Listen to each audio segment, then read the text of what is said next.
একবার ভাবুন তো, এমন একটা সামরিক ইউনিটের কথা যাদের অস্তিত্ব সরকার প্রায় স্বীকারই করে না। তাদের মিশনগুলো ওগুলো তো ইতিহাসের পাতায় লেখাই থাকে না। আর সদস্যরা তারা কাজ করে একদম ছায়ার মতো। চলুন আজ সেই এলিট শ্যাডোজ মানে সেই ছায়া বাহিনীর রহস্যটাই একটু উন্মোচন করা যাক। ওদের কিন্তু অনেকগুলো নাম আছে, কিন্তু একটা ডাকনামই যেন ওদের পুরো পরিচয়টা তুলে ধরে, দ্য ইউনিট। নামটা ছোট, কিন্তু এর মধ্যেই লুকিয়ে আছে অনেক রহস্য। এই নামটাই বলে দেয় তাদের কাজের ধরনটা ঠিক কেমন। আর সরকার তো আনুষ্ঠানিকভাবে এদের অস্তিত্ব প্রায় স্বীকারই করে না, যেটা এই রহস্যকে আরও বাড়িয়ে তোলে। তাহলে প্রশ্নটা হলো, কারা এরা? আমেরিকার সবচেয়ে গোপন স্পেশাল ফোর্স কারা? চলুন এই আলোচনায় আমরা তাদের পরিচয়, তাদের কাজ আর কিভাবে তারা তৈরি হলো সেই গল্পটাই একটু জানার চেষ্টা করি। তো চলুন প্রথমে এদের আনুষ্ঠানিক পরিচয় আর কাঠামোর দিকটা একটু দেখে নেওয়া যাক। আচ্ছা, এদের অফিশিয়াল নামটা কিন্তু বেশ লম্বা। First special forces operational detachment, delta. সংক্ষেপে বলা হয় ফার্স্ট এসএফওডি। এটা মার্কিন সেনাবাহিনীরই একটা অংশ, একটা এলিট স্পেশাল অপারেশন ইউনিট। আর এদেরকে কাউন্টার টেরোরিজম বা সন্ত্রাসবাদ দমনের ক্ষেত্রে বলা যায় বিশ্বের সেরাদের সেরা হিসেবেই গণ্য করা হয়। আর গোপনীয়তা, ওটা তো এদের পরিচয়ের একটা প্রধান অংশ। এজন্যই তো এদের এতগুলো নাম, যেমন delta force, combat applications group বা সংক্ষেপে সিএজি, আবার কখনো শুধুই দ্য ইউনিট। এতগুলো নাম ব্যবহারের একটাই কারণ, তাদের আসল পরিচয়টাকে সব সময় পর্দার আড়ালে রাখা। কিন্তু প্রশ্ন হল, হঠাৎ করে এমন একটা ইউনিটের দরকার পড়ল কেন?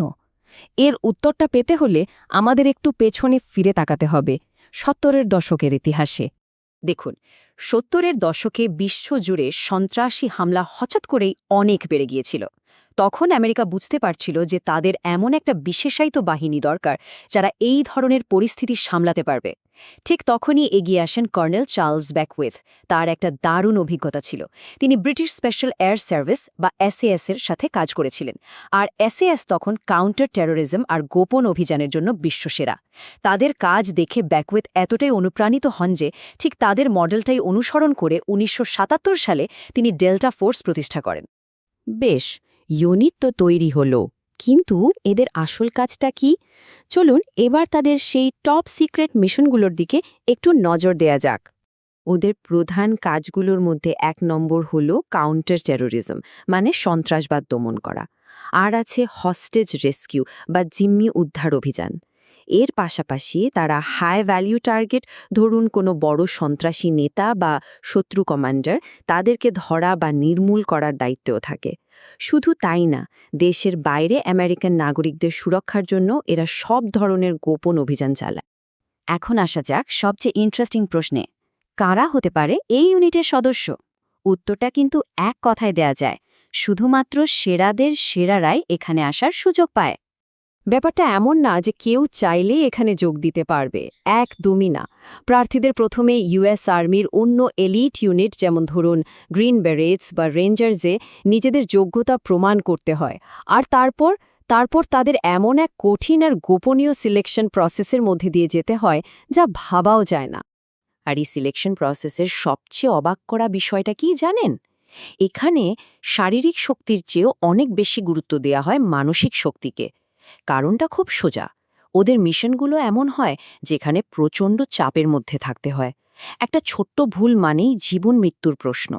তাই আসল পরীক্ষাটা হলো চরম বিপদের মুখেও কে মাথা ঠান্ডা রেখে একেবারে নিখুঁত সিদ্ধান্ত নিতে পারে। তো এবার একটু গ্লোবাল প্রেক্ষাপটে দেখা যাক, বিশ্বের মঞ্চে ডেল্টা ফোর্সের ভূমিকাটা ঠিক কী রকম, আর অন্যান্য দেশের সেরা ইউনিটগুলোর সাথে যদি তুলনা করা হয় তাহলে তারা কোথায় দাঁড়িয়ে। যদিও ওদের বেশিরভাগ মিশনই গোপন রাখা হয়, তারপরেও কিছু অপারেশনের কথা কিন্তু আমরা জানি। যেমন ১৯৮০ সালে ইরানে যে জিম্মি উদ্ধারের চেষ্টা হয়েছিল, সেখানে তারা ছিল। আবার ধরুন আফগানিস্তান আর মধ্যপ্রাচ্যে আল কায়দা বা আইএসের বিরুদ্ধে যে লম্বা লড়াই চলেছে, সেখানেও তাদের ভূমিকা ছিল খুবই গুরুত্বপূর্ণ। এখানে একটা দারুণ তুলনা করা হয়েছে, খেয়াল করুন। যেমন নেভি সিল টিম 6-এর স্পেশালিটি হল নৌ অভিযান বা সামুদ্রিক পরিবেশে কাজ করা, কিন্তু ডেল্টা ফোর্সের মূল ফোকাস হল মাটিতে, মানে ভূমিভিত্তিক জটিল আর সংবেদনশীল সব অপারেশন। ব্রিটিশ SAS বা রাশিয়ার স্পেৎসোনাসের মতো বিশ্বসেরা ইউনিটগুলোর পাশে ডেল্টা ফোর্সের পরিচয়টাই হল সরাসরি অ্যাকশন আর কৌশলগত অপারেশনের এক্সপার্ট হিসেবে। সব আলোচনার শেষে চলুন আবার তাদের মূল পরিচয়ে ফিরে যায়। ডেল্টা ফোর্সের আসল শক্তি কিন্তু কোনো আধুনিক অস্ত্র নয়। তাদের আসল শক্তি হল নীরবতা। এই কথাটা হয়তো ওদের জন্য সবচেয়ে নিখুঁত বর্ণনা। তাদের মূল শক্তি হল নীরবতা, দক্ষতা এবং নির্ভুলতা। কারণ ওদের সব কাজ হয় একদম নিঃশব্দে, ওদের স্কেল বা দক্ষতা নিয়ে কোনো প্রশ্নেই ওঠে না, আর ওদের প্রত্যেকটা পদক্ষেপ হয় একেবারে নিখুঁত।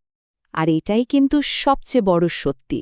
বিশ্বকে নিরাপদ রাখতে তাদের যে কত বড় অবদান, তার বেশিরভাগই হয়তো আমরা কোনোদিন জানতেও পারব না।